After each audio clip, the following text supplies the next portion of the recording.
대통령실이 의료계에 전제 조건 없는 대화를 제안했습니다. 전직 대통령 회고록을 두고 여야의 공방이 거세지고 있는데요. 네, 두 분과 이 밖의 정치권 소식 짚어보겠습니다. 최진영 변호사, 김종국 전 청와대 행정관 두 분 모셨습니다. 어서 오십시오. 네, 안녕하십니까? 예. 지난 2월부터 계속된 의정 갈등에 대통령실에서 손을 내밀었습니다. 전제 조건 없는 대화를 제안을 했는데 우선은 법원 결정으로 의대 증원이 확정된 상황에서 의사단체 더 강력한 수단을 쓰겠다고 했거든요. 대통령실의 제안을 받아들일까요? 기본적으로 시적절한 제안이었다. 어떤 그 실현 불가능한 사실에 대한 7대 조건 이런 부분과 관계없이 일단 대화를 재개하자라는 그 공을 어떻게 보면 서비스를 의료계를 향해서 던졌는데 지금 현재로서는 의료계가 국민으로부터 이른바 갈라파고스적으로 좀 그 고립되어 간다라는 그런 인상을 좀 강하게 느낄 수밖에 없는 것 같은데요. 예. 사실 개혁이란 대상이 됐을 때는 사실 뼈아픕니다. 그렇다고 하면은 의료계도 스스로 개혁의 대상이 되기보다는 개혁의 주체가 되어서 먼저 어떠한 것을 스스로 국민들 앞에 뭔가 보여주는 것이 있는데 어떻게 보면은 자신들의 기득권을 꼭꼭 잡고 절대 하나도 놓아질 수 없다라는 그런 모습을 보인다는 점에서 과연 국민들에게 그와 같은 그 의료계의 주장이 설득력이 있을지 모르겠는데요. 이미 지난주에 있었던 서울고등법원의 의사 정원 의대 정원 증원과 관련되는 이 결정이 기각 내지 각하로 함으로써 어떤 정책적인 방향에 대해서는 분수령을 넘었다라고 평가되지 않을 수 없는 건 아니겠습니까? 예. 통상 대법원으로서 재항고를 한다 하더라도 10건 중에 9건 이상 이른바 심리불속행으로 기각된다라고 한다고 하면은 그 또한 3개월.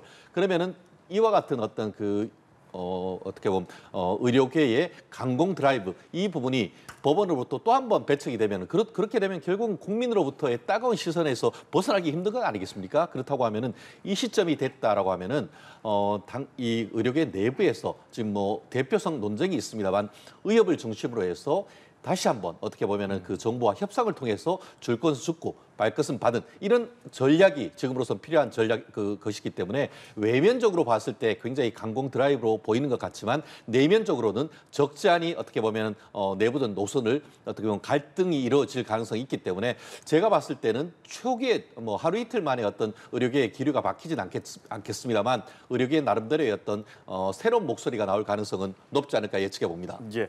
변호사님은 이번 제안이 시적절한 제안이다라고 얘기하면서 의료계에서 빠른 시일 내엔 아니어도 변화가 있을 거라 말씀하셨습니다. 행정관님 보시기에는 의료계 어떤 반응을 보일 거라 보십니까? 일단 의협 쪽이나 의료계 쪽에서 정부에 대한 신뢰가 없기 때문에 조건 없는 대화를 제안한다고 하더라도 수용할 가능성이 높지 않다고 판단이 들긴 합니다만 예. 오랫동안 진행된 어떤 갈등 국면 때문에 국민의 건강과 생명 문제에 대한 또 국민적 신뢰도 떨어지고 있는 상황이거든요. 그렇다면 정부가 2차례 정도 제안을 했기 때문에 의협에서도 이 부분과 관련해서 좀 내부에서 심각하게 좀 받아들일 필요가 있다라는 생각이 들어요. 그러니까 대신 이제 정부가 소위 의대 정원을 갖다 증가하는 과정에서 의료계나 이해 당사자들과 충분한 협의 없이 독단적으로 진행한 부분이나 또 2,000명 정원 증가에 대한 과학적 논거 여러 가지 부분과 관련해서 미심쩍은 측면들이 꽤 많았기 때문에 앞으로 대화한다고 하더라도 그 대화의 진정성이 있을 것인가라는 의구심이 분명히 있을 거다.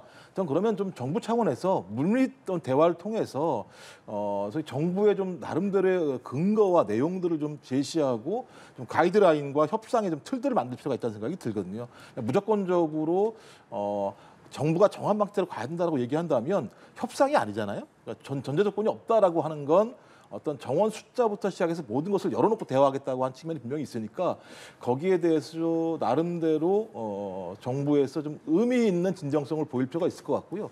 의협도 마찬가지입니다만 가장 중요한 건 국민의 생명과 건강 아니겠습니까? 그런 권리들을 지켜내는 과정 속에서 의협이 명분 있게 협상을 할 수 있는 측면이 분명히 있기 때문에 좀 그 부분에 대해서도 좀 진지하게 고민할 필요가 있다는 생각이 들어서 좀 이번에는 갈등이 아니라 좀 나름대로 국민을 위한 타협들을 할 수 있는 양측의 좀 지혜롭고 현명한 접근이 필요하다고 생각합니다. 예, 물론 말씀하신 어떤 타협의 지혜로운 양측의 입장이 필요하겠습니다만 일단은 당장 의대 정원이 이르면 이번 주에 확정이 되게 되고 그랬을 때 정부 입장에서는 혹시나 모를 집단 행동은 또 없을까 좀 예의주시하고 있긴 할 것 같아요. 그렇습니다. 지금 단순히 정부뿐만 아니고 중증 환자를 문제를 가지고 있는 가족들 같은 경우에도 더 이상 피해가 없도록 조속한 의료 정상을 해달라라는 얘기를 하고 있고 또 의료계에서 특히 보면은 보건의료산업노조 같은 경우에도 전공의 의대 교수, 의대생은 더 이상 의사 증언에 딴지 걸지 말고 집단 행동 중단해야 된다라고 직격탄을 사실은 날렸습니다. 말씀하신 것처럼 이미 법원이 지난번에 의료계 측의 어떤 소송에 대해서 각하내지 기각을 하면서 이 어떤 정책의 물꼬는 이미 기울어졌다라고 볼 수밖에 없는 것이죠. 그리고 좀 전에 김정욱 박사님이 말씀하셨지만 마치 정부가 일방적으로 뭔가 독촉을 했다고 하지만 그 판결문에 보면은 많은 내용이 담겨 있는데요. 지난번 서울고등법원 판결조차도 일정 부분 조금 미흡한 점이 없진 않지만 충분한 협의를 거쳤다라고 했습니다. 그러면서 협의를 하면 되지 합의를 해야 될 필요는 없다라는 판결문까지도 다 있는 겁니다. 결국 이 부분 같은 경우에는 의대생들의 수업권도 중요하지만 아까 말씀하신 것처럼 국민들의 생명권, 보건권이라는 헌법상의 기본권이 오히려 더 중요할 수밖에 없다라는 그런 어떤 판결을 내리면서 이 천칭이 결국 저울이 정부 정책 측에 정당하다라고 말씀을 했던 그런 부분이라서 아무리 지금 현재 상황에서 의료계에서 이것은 안 된다. 원점 재검토, 제로명 오히려 줄여야 된다라고 하면은 오히려 국민들로부터 유리될 수밖에 없는 그런 상황 속에서 그러면 이 상황으로 해서 계속 가야 되느냐 했을 때는 이제는 돌아와서 정부와 다시 협의를 거치고 협의에 나아가 합의까지 이룰 수 있다고 하면은 정말 이번 그것이 비온 뒤에 어떻게 보면 땅이 굳어지는 듯이 의료계도 발전하고 왜냐하면 의료계에도 국민들이 어떻게 보면 정부가 충분한 당근을 제시하고 있기 때문에 그 당근과 채찍을 함께 얘기를 해서 지금으로서는 완전히 협상에서 빠질 것이 아니고 협상을 통해서 뭔가 얻을 것은 없고 국민들에게 어떤 건강에 대한 염려를 해소시켜주는 그런 것을 논의할 시점이다. 그렇게 얘기하지 않을 수 없는 것 같습니다. 예, 대화의 장이 있고 의대 정원이 확정이 되는 것과 대화의 장이 없는 채로 확정되는 건 굉장히 다른 분위기가 연출되지 않겠습니까? 그렇겠죠. 뭐 예를 들면 그 정도의 상황이 벌어진다면 앞으로도 마찬가지입니다만 정부와 의료계의 갈등은 계속 진행될 수밖에 없는 것이고 예. 정원 문제뿐만 아니라 정부 정책에 대해서 의료계가 신뢰할 수 없겠죠. 그러면 누가 가장 불편함을 느끼느냐? 환자와 환자 가족들이 가장 큰 불편을 느끼겠죠. 그래서 환자와 환자 가족들 또 의대 같은 경우는 지금 고3이나 N수생들 같은 경우 이 학생들이나 부모들 같은 경우도 어떻게 결정되느냐에 따라서 자기들의 공부하는 방식이나 그다음에 진짜 의대를 갈까 말까 고민하는 측면들이 분명히 있기 때문에 이 부분에 대해서도 좀 고려할 필요가 있다. 좀 그렇다면 전제 조건이 없다는 게 뭐냐? 첫 번째로는 국민 여론을 반영해야 되지 않겠습니까? 국민 여론은 두 가지인 것 같아요. 의대 정원의 증가는 필수적이다라고 판단을 하지만 그것을 증가하는 과정이 좀 합리적으로 진행됐으면 좋겠다라는 측면이 있는데 이 두 가지가 다 안 된 측면들이 분명히 있는 거죠. 그러면 그 합리성을 찾아야 되는 거죠. 그다음 정부도 마찬가지인데요. 숫자를 정한다고 하더라도 증가의 원칙을 정하되 예를 들면 단계적인 증가를 한다거나 그러니까 각 대학도 마찬가지입니다. 의대의 정원을 증가한다고 모든 문제가 풀리지 않는다는 걸 다 알지 않습니까? 그래서 가르칠 수 있는 어떤 교수와 여건과 상황이 다 필요하기 때문에 이런 전체적인 조건들을 고려해서 좀 원칙은 증원의 방향으로 가되 그것들이 의료계에서 충분히 수용할 수 있을 만큼의 유연성들을 주는 방식의 좀 원칙적 타협들을 하고 나서 그 수준에서 이 다음 단계로 넘어가야지만 앞으로도 마찬가지로 국민이 신뢰할 수 있을 거고요. 좀 그렇지 않다면 제1, 제2, 제3의 대란은 계속 앞으로도 발생할 거라고 생각합니다. 예, 대통령실의 이번 제안으로 의정 갈등이 해결 국면으로 들어설지 조금 지켜봐야겠고요. 문재인 전 대통령이 퇴임 2년을 맞아서 회고록을 내놨습니다. 이를 두고 국민의힘의 비판이 상당히 거센데 특히 김정숙 여사의 인도 타지말 단독 방문을 거론하면서 대통령 부인을 특검한다면 김정숙 여사가 먼저 특검 대상이다 이런 얘기까지 나왔고요. 민주당에서 주도하는 김건희 여사의 특검 압박에 맞불 성격으로 보인다는 의견도 있는데 어떻게 생각하십니까? 저는 왜 이게 김건희 여사 문제랑 김정숙 여사 문제랑 연결되는지 전 잘 모르겠어요. 그러니까 국민의힘은 일관되게 전 정부 탓 또는 아니면 야당 탓 아니면 야당과의 형평성 아니면 다른 사안을 갖고 와서 끼워 넣기를 하는 내용들이거든요. 이 사건과 관련해서는 제기됐었습니다만 말씀하신 것처럼 윤 대통령께서 전 정부에서 소위 대통령 부인에 대해서 탈탈 털었다. 아무것도 나오지 않았다고 얘기하는데 현 정부 들어와서 탈탈 털었으면 아무것도 아직까지 안 나왔으면 없는 거라고 얘기하면 뭐라고 말씀하실 겁니까? 전 그래서 오히려 이 지금 김정숙 여사에 대한 문제 제기는 김건희 여사에 대한 소위 특검법 요구에 대해서 물타기라는 거다.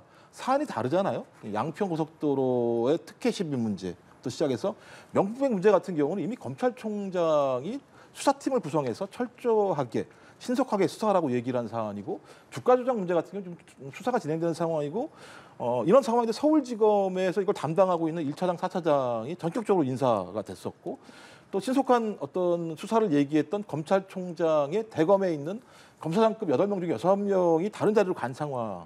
이런 검찰 인사를 보면서 이 검찰 인사 자체가 어쩌면 김건희 여사에 대한 특검법 문제와 관련해서 그래서 검찰을 갖다가 나름대로 억누르려고 하는 것이 아니냐 이런 의혹들이 나오는 상황에서 잘 됐구나. 회고록 내용을 가지고 와서 지금 물타기 하는 거라는 생각이 들거든요.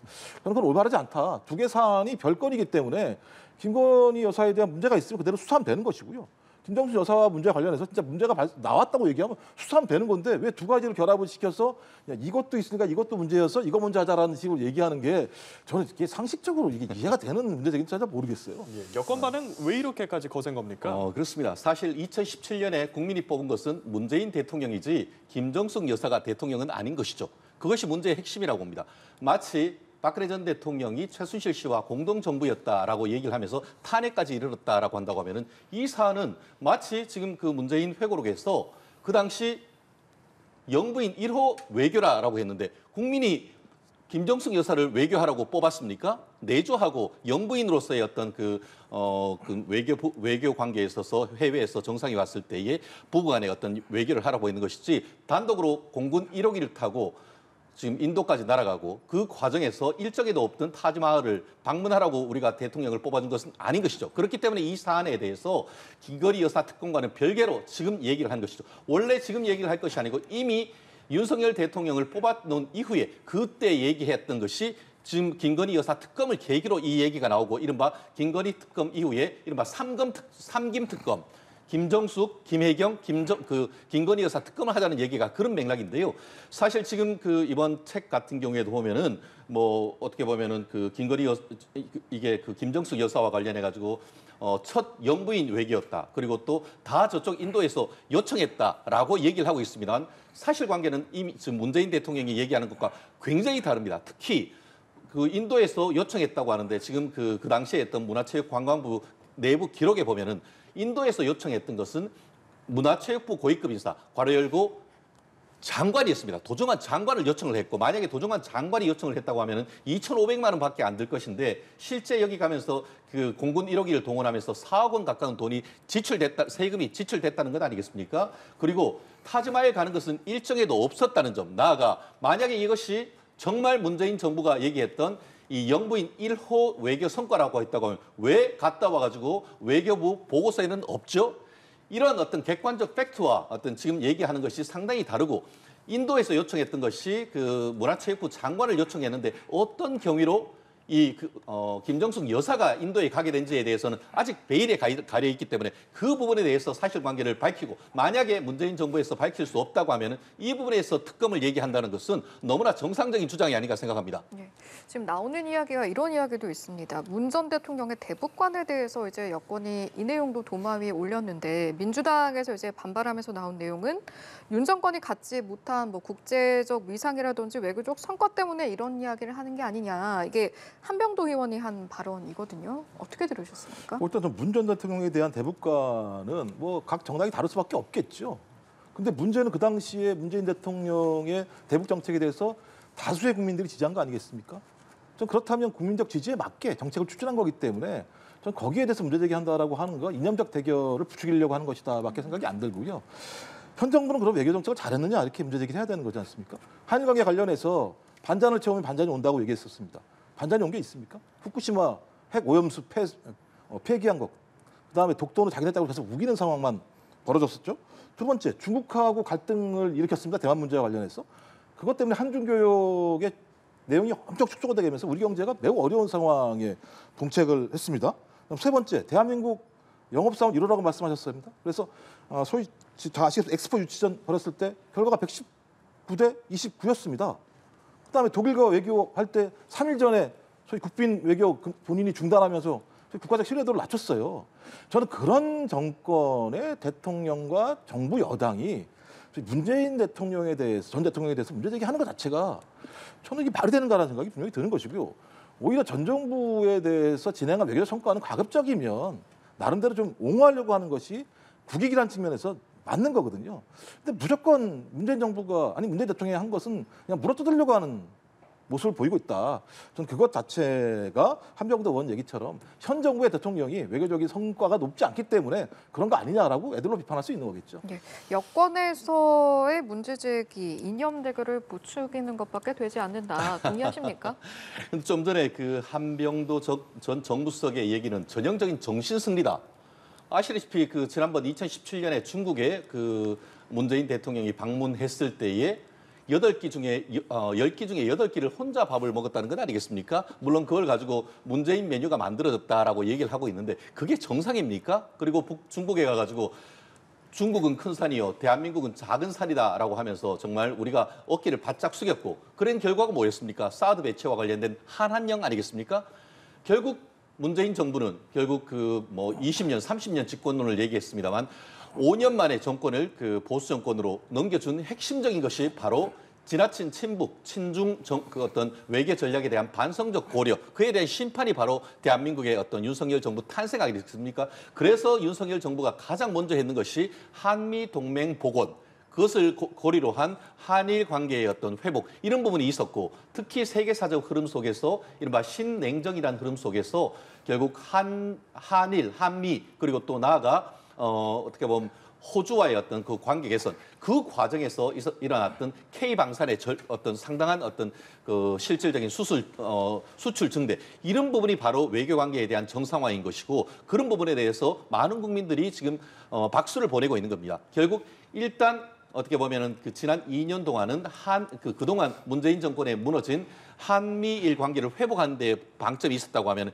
이제 3년 차를 넘어서는 다시 그것을 고리로 해서 중국과의 관계 개선, 나아가 그 북한과의 관계 개선 이런 식으로 나아가는 그 시점인데 지금 와가지고 어떻게 보면은 그 예전에 문재인 정부 때 있었던 외교적 성과에 미치지 못한 것에 대한 어떤 뭐 안타까움의 표현을 이렇게 얘기하는 것 자체가 제가 말씀드린 것처럼 스스로의 정신 승리를 얘기하는 것뿐이다라고 얘기를 하지 않을 수 없습니다. 예, 이번에는 한동훈 전 비대위원장 얘기해 보겠습니다. 전당대회 출마론에 힘이 실리는 와중에 어제 사퇴 이후 처음으로 현안에 대한 입장을 내기도 했거든요. 본격적으로 몸풀기에 나선 걸까요? 그렇습니다. 축구로 말하면 몸풀기. 야구로 말하면은 이제 불펜 피칭 정도로 얘기를 할 수 있을 것 같은데요. 다른 어떤 정치적인 얘기가 아니고 정책적인 현안에 대한 것은 얘기한 것은 이번이 처음인 것 같습니다. 특히 뭐 저도 그 최근에 한 중국 그 큰 쇼핑몰로부터 직구를 해봤는데 예. 우리나라 가격 거의 뭐 10분의 1이 아니고 뭐 거의 100분의 1 정도로 비슷한 가격을 살 수 있겠더라고요.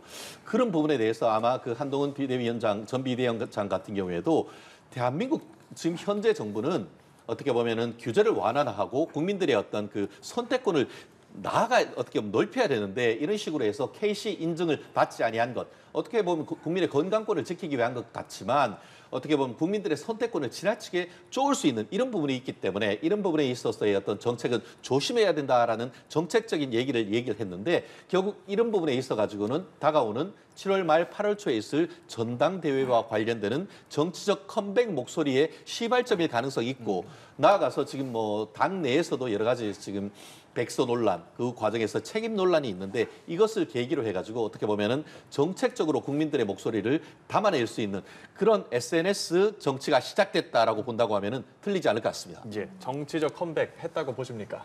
이미 했죠. 뭐 이미 몸푼 정도는 제가 볼 때는 뛰고 있다는 생각이 드는 상황인데요. 뭐 제가 볼 때는 한동훈 전 비대위원장 입장에서는 이번 전당대회를 놓치면 좀 미래가 없을 거라고 좀 판단을 하고요.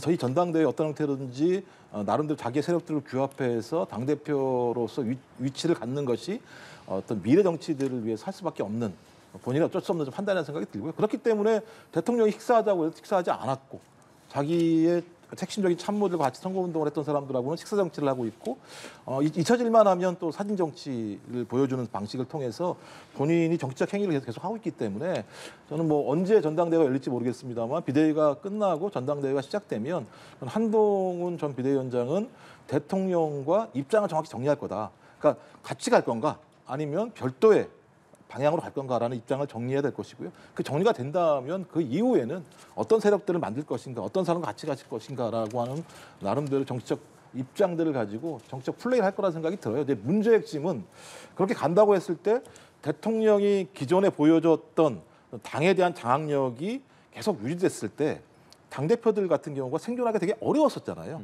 한동훈 전 비대위원장은 생존할 수 있을 것인가?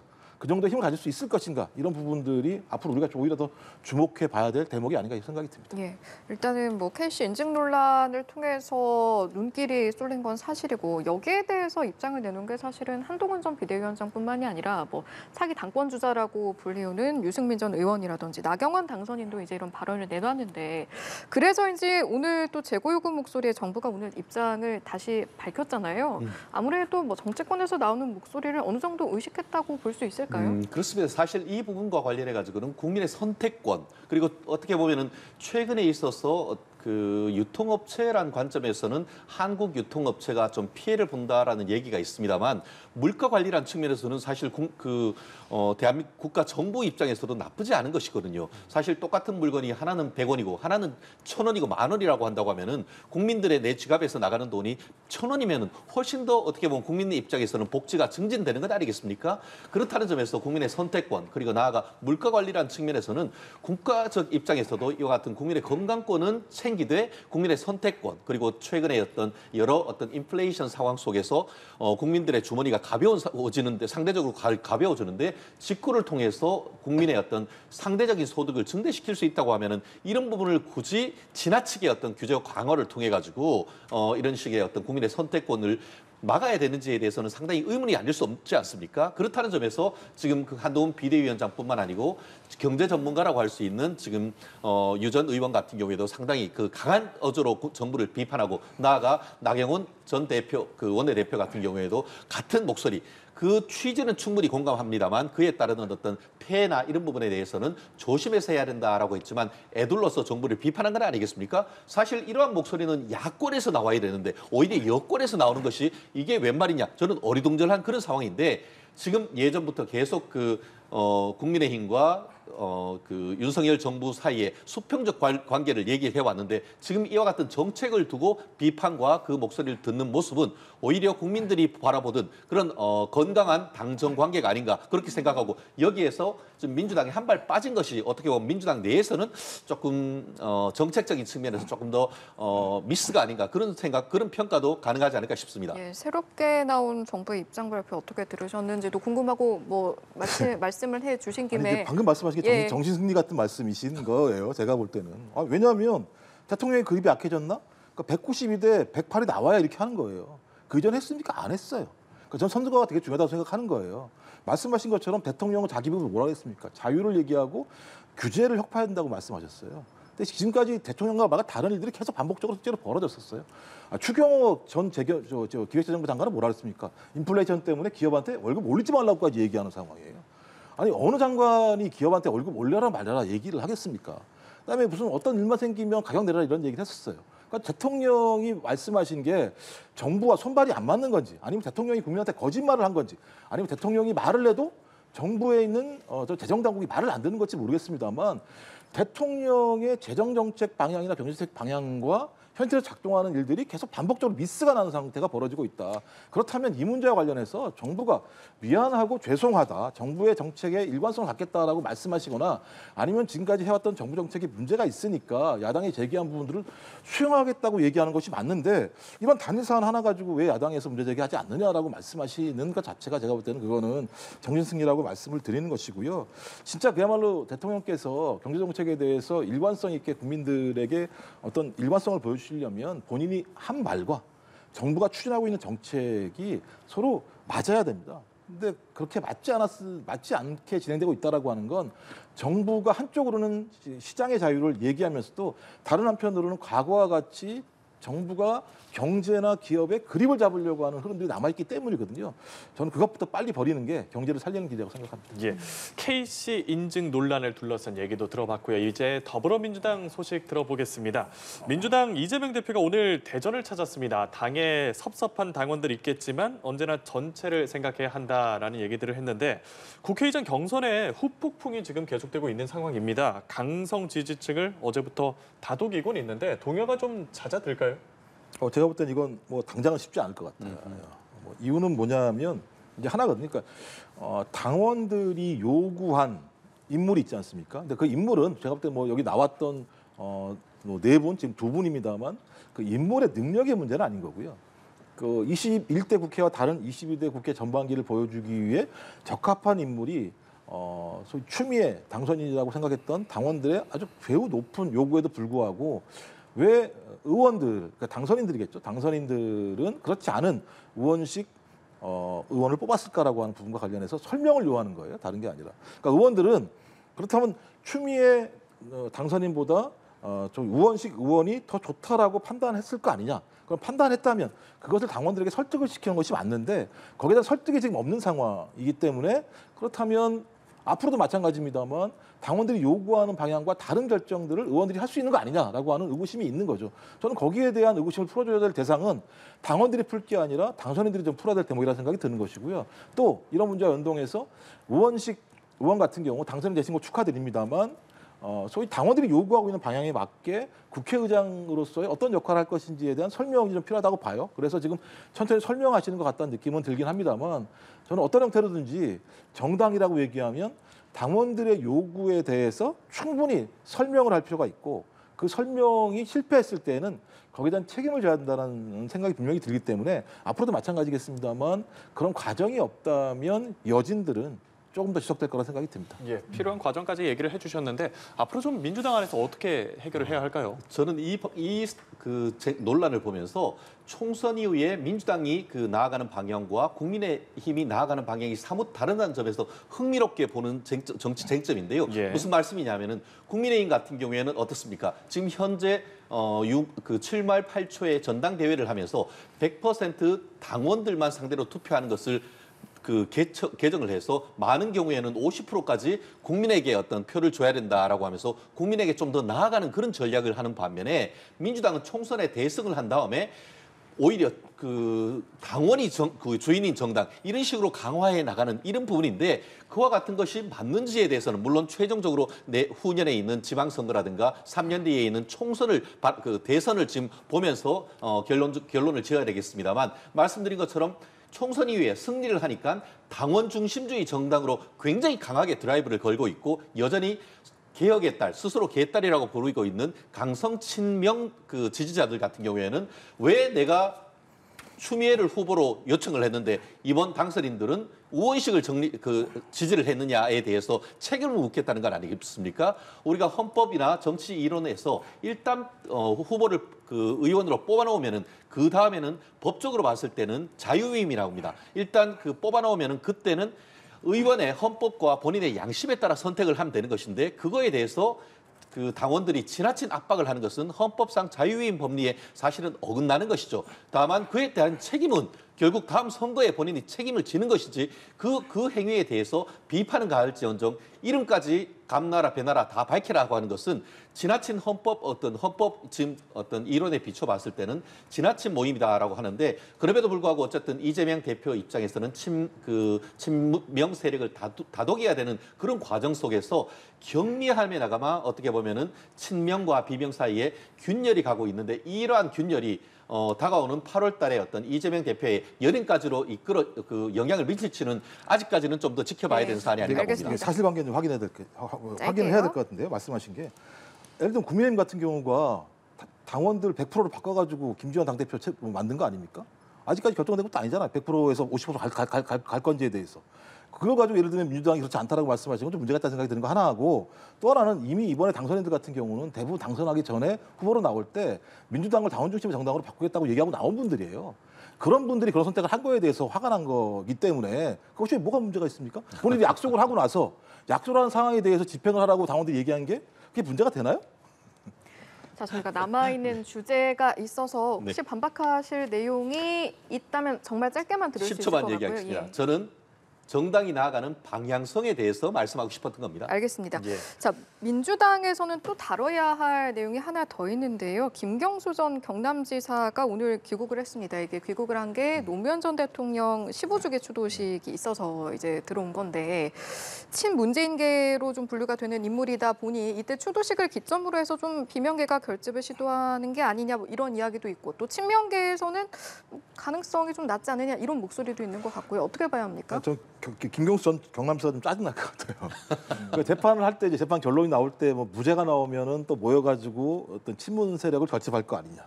뭐 그다음에 뭐 예를 들면 뭐 재판 이후에도 보석으로 나왔을 때 그럴 거 아니냐. 이번에도 이제 영국에 유학 갔다가 잠깐 돌아오니까 네. 또 그럴 거 아니냐 이렇게 얘기하는데 일단 제가 볼 때 먼저 물어봐야 될 게 뭐냐면 윤석열 대통령에게 먼저 여쭤봐야 돼요. 사면 복권이 돼야지 예를 들면 정치 행위를 할 수 있는 거잖아요. 그러니까 정당 내에서는 활동을 할 수 있는 측면들은 분명히 있습니다. 근데 8월 달에 전당대회거든요. 근데 지금 돌아와서 본인 얘기한 게 뭐냐면 더 보고 듣고 배우고 노력해야 하는 것이 제 처지라고 얘기했는데 8월 달에 전당대회는 안 나올 거니까 예를 들면 전당대회가 아니면 어떤 당에서의 역할도 없는 것이고 그다음에 윤석열 대통령이 사면을 했지만 복권을 시켜주지 않게 되면 정치 선거에 나갈 수 없는 상황이기 때문에 물어봐야 할 대목은 오히려 윤석열 대통령께서 복권을 해주시게 된다면 그걸 계기로 오히려 김경수 전 경남지사에 대한 정책 행보에 대해서 어떻게 할 것인가라는 논의가 불붙지 않을까 이런 생각이 듭니다. 어떻게 보면 이 부분은 제2의 조국 논란이 될 것 같습니다. 조국 지금 당선인 조국 당의 대표 같은 경우에는 대법원에서 유죄 확정 판결이 나온다 하더라도 본인은 정치를 계속 한다라고 했는 건 아니겠습니까? 말씀하신 것처럼 유죄로 확정돼서 어떤 그 정치를 법적으로 할 수는 없을지라도 사실상의 정치적 행위를 하겠다라고 했는 그런 어떤 맥락에서 지금 이 얘기가 나오는 것이 아닌가 싶은데요. 법적으로 봤을 때 사면은 했지만 복권이 되지 않았기 때문에 국회의원에 그 출마를 한다든가 아니면 거꾸로 이제 투표를 한다든가 그런 공민권은 지금 현재 없죠. 그럼에도 불구하고 정치적 측면에서 문재인 대통령 노무현 재단에 어떻게 보면은 계속 남아있던 그 이른바 실질적인 황태자라고 얘기했던 사람으로서의 정치적 행위를 할 가능성을 염두에 두고 있는데 다만 법적으로 상당한 흥결이 있기 때문에 그런 부분에 있어서 이미 어떻게 보면 그 사면 복권도 되지 아니한 상태에서 국민 앞에 다시 나온다? 그러한 것은 국민에 대한 예의가 아니라고 봅니다. 어느 정도 시점이 됐을 때 어떻게 보면은 그 여야 타협을 통해서 윤석열 대통령이 지금 이런 상황 김경수 전 지사에 대해서 복권을 할 수도 있긴 있어요. 다만 그럼에도 불구하고 지금 아직까지 그런 논의조차도 되지 않은 상태에서 먼저 이렇게 얘기하는 것은 국민에 대한 예의가 아니다라고 저는 그렇게 평가를 하고 싶습니다. 예, 오늘 이제 간단하게 개혁신당 얘기까지 한번 해보겠습니다. 신임 당대표 자리에 허은하 후보가 승리를 거뒀는데 신생 정당이잖아요. 약점도 있다면 있을 수 있습니다. 이 부분은 어떻게 보완해 나가야 될까요? 그렇습니다. 그 의원 수가 3명이시고 예. 당대표가 지금 원외신 것이죠. 보면은 일성으로 지금 그 2년 뒤에 있을 지방선거에서 승리를 하고 나아가 대선 후보까지 내겠다라는 사자우를 토했는데 다만 그럼에도 불구하고 아직 제4당으로서 어떤 그 규모가 너무 적다 보니까 목소리가 내기가 쉽지 않고 더불어서 오늘 지금 그 허은하 후보가 당 대표가 됐습니다만 2등과의 격차가 아주 그 경미하더라고요. 그래서 일단 당 내에서 본인의 어떤 리더십을 확고히 그 만들 수 있는 그런 리더십이 필요한 것이고 나아가 지금 좀 본인 스스로 당선인 변에서 얘기하는 것처럼 국민들의 어떤 그 지지를 받게 된다고 하면은 다음 그 지방선거에서 상당 부분 또 그 지방의회라든가 아니면은 그 자치단체장을 낼 가능성이 있는데 아마 그 지방자치단체의 후보를 내고 국민의 선택을 받는 것이 첫 번째 시험대가 아닐까 생각을 합니다. 예. 예, 뭐 제가 그 개인적으로 아는 분이어서 허은하 대표 당선된 거 축하 네. 일단 드리고요. 일단 뭐 개혁신당이 좀 나름대로 이제 어떤 새로운 젊은 보수를 지향하고 있기 때문에 낡은 보수를 극복할 수 있다라고 하는 어떤 그런 장점들을 가지고 지지층들을 규합할 수 있는 측면들이 분명히 있겠죠. 그리고 제가 봐도 대부분 젊은 분들이 많이 계시기 때문에 20, 30대들 같은 경우에 호응할 수 있는 여지도 꽤 있다는 생각이 들긴 합니다. 그럼에도 불구하고 이제 초미니 정당이기도 하고 또 이준석이라고 하는 개인 정치인의 정당이라는 이미지가 꽤 있기 때문에 그런 한계는 명확하다.